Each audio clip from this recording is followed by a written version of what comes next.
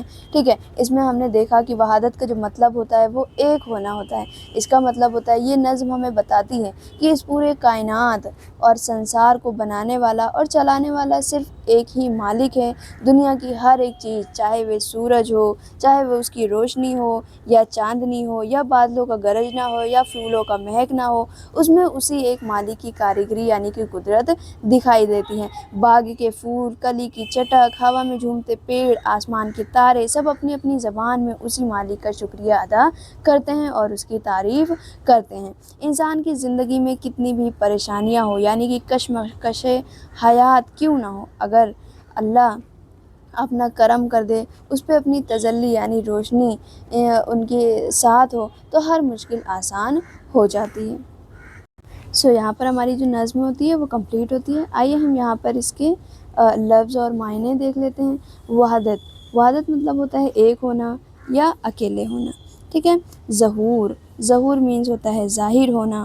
خورشید، سورج، قمر، چاند، طیور، طائر یعنی پرندے، چڑیا، یہ بہووچن میں ہے، ٹھیک ہے۔ خلوق اور جلوہ فگن، ٹھیک ہے، جلوہ فگن یعنی کہ جلوہ دکھانے والا۔ رعد مینس ہوتا ہے گرج، بجلی کی کڑک۔ اینڈ شکفتہ تازگی کے ساتھ کھلا ہوا، ٹھیک ہے۔ کھندہ مینس ہوتا ہے کھلا ہوا، ہنستا ہوا۔ یاسمن یعنی چمیلی کو بولتے ہیں۔ اینڈ کشمکش حیات یعنی کہ زندگی کی بھاگ دوڑ۔ اینڈ کاروان ہستی، زندگی کا قافلہ، تجلی، روشنی۔ اردو کے معروف تریلوک چندر محروم کی یہ نظم ان کے شعری مجموعہ گنج معنی سے منتخب کی گئی ہے۔ اینڈ اس نظم میں خدا کی ذات و صفات اور قدرتی مناظر کو بڑی خوبصورتی کے ساتھ پیش کیا گیا ہے۔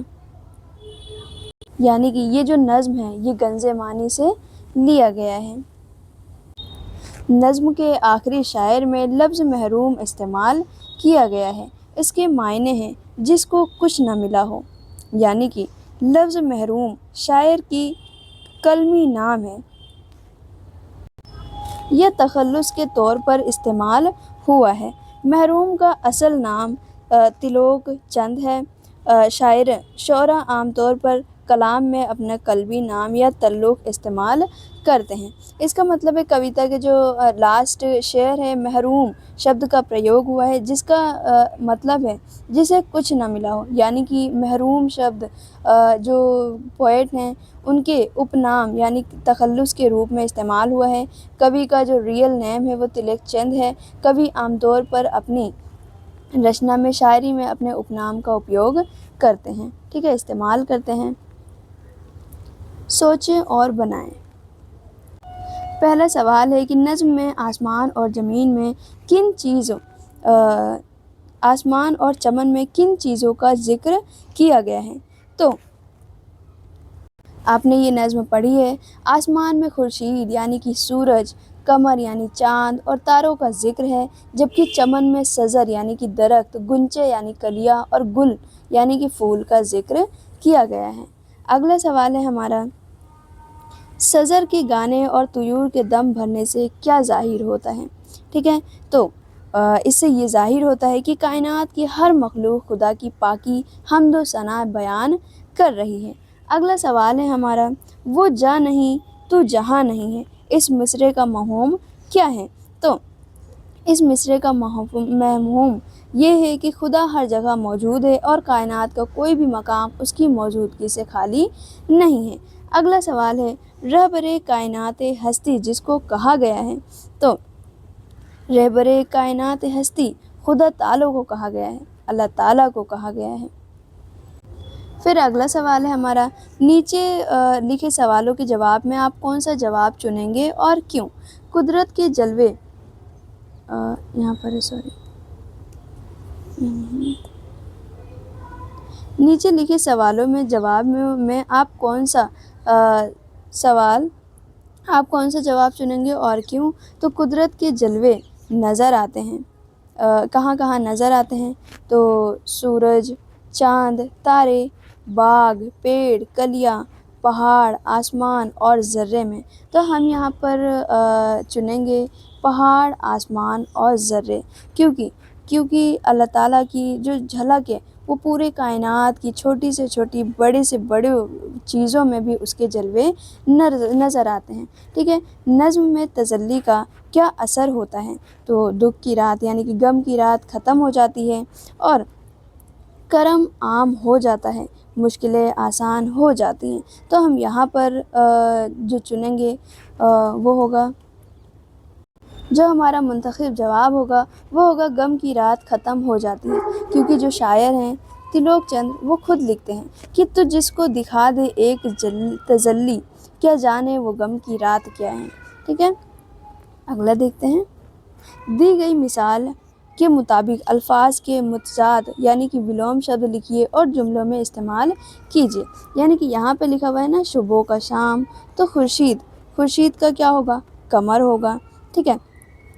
اب اس سے ہم جو ورڈ بنائیں گے وہ کون سا ہوگا کہ رات کو آسمان پر قمر یعنی کہ چاند اپنی چاندنی بکھیرتا ہے۔